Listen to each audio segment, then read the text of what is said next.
Everyone, welcome back to Louise Plus 10. It's great to have you all here. Today we're going to be doing something different. We're going to be doing a few tips because a few of you out there have asked me to do tips, so it just breaks the cleaning up because that's what I tend to do every Saturday, and I admit, you know, it probably gets a little bit boring. It bores me sometimes, believe me, cleaning does, but it's just something I have to do because I don't like a dirty home. If you see shadows going past this window or you hear a bit of screaming and shouting in the background, the kids are just playing outside at the moment. They're running around with their walkie-talkies and they're trying to find each other. So they're soaking in some fresh air, they're having lots of fun. So I do apologise if it gets a little noisy. So today's tips, a couple of them are going to be to do with helping to keep the house tidy. Someone asked me, how do I deal with all the family's paperwork? And I'm guessing you meant the letters that come through the letterbox. I have actually covered that in a tip of the week video in the past, but as you knew, I thought I'd run through that with you again. Someone else also asked how I managed to cope on my own with 8 children while my husband was in hospital, so I'm just going to run through that. They've asked for tips on how to do that.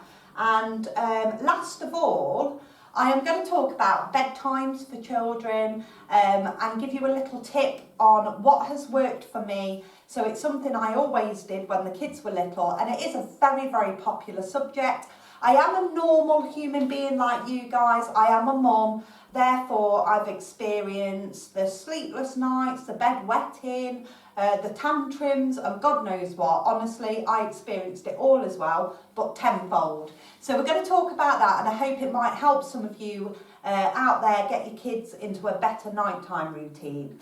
Okay, so first off, how do I deal with my family's paperwork, as one subscriber mentioned? I deal with the paperwork straight away. So as soon as a letter comes through the door, I would read the letter. If it's an appointment that we need to attend for anything, I go straight to my calendar. I write down the time on the correct date and whose appointment it is and where it is. And then I will rip the letter up straight away or shred it if you've got a shredder. And I throw it in the bin because it's on my calendar and I no longer need to keep that paperwork. And I do that with all appointments, just write it on the calendar, get rid of the letter straight away, and then you've not got a drawer full chock-a-block to the brim with paperwork. If it's something I need to keep, because it's something like, I don't know, a logbook for a car, or, you know, important things like birth certificates, passports, things like that, they are put in a sort of filing cabinet and it's locked, so it's always safe. Anything important will go in places like that. So hopefully, if you follow those few simple steps, you're not going to have drawers full of unwanted paperwork.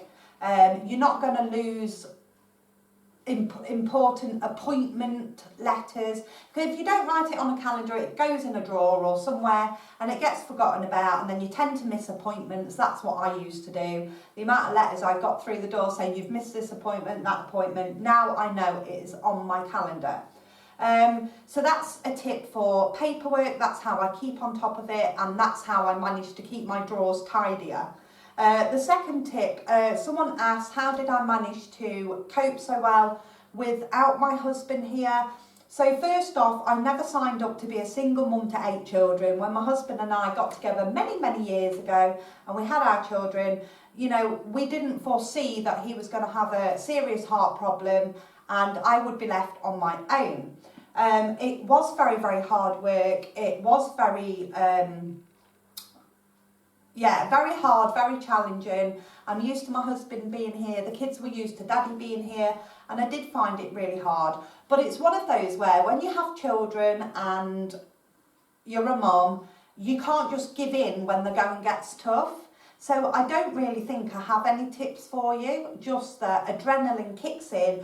You know these are your children, you know they need looking after, they need feeding, things still need doing in the house, and you just have to get on with it. There's no good sitting down feeling sorry for yourself.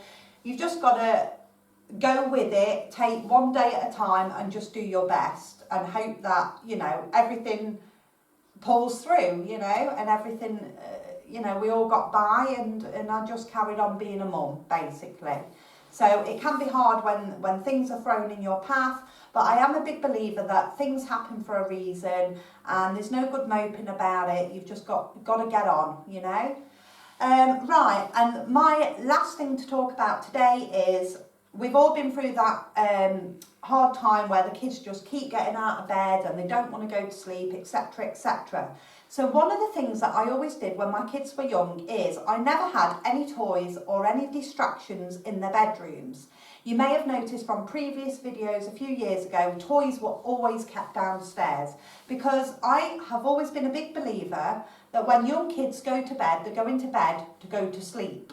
So if a young child, they don't have time of concept of time. So if a young child gets tucked to bed and they've got toys and distractions in the room, they know no better. They're going to get out of bed, they're going to try and play with the toys, they're going to play up. They've got too many distractions basically in their bedroom. So that's what I always did. I know it sounds cruel, but there's an expression, you've got to be cruel to be kind, in a way. So I made their bedrooms as boring as I could. If they had they'd have a couple of reading books in the bedroom, but that was it, basically. I didn't mind them reading quietly, but daytime was for playing, hence that's why the toys were downstairs. Nighttime was for going to sleep. And that is how I managed to keep my kids in a really, really good nighttime routine. There was nothing to distract them. It was really boring, so they went to sleep.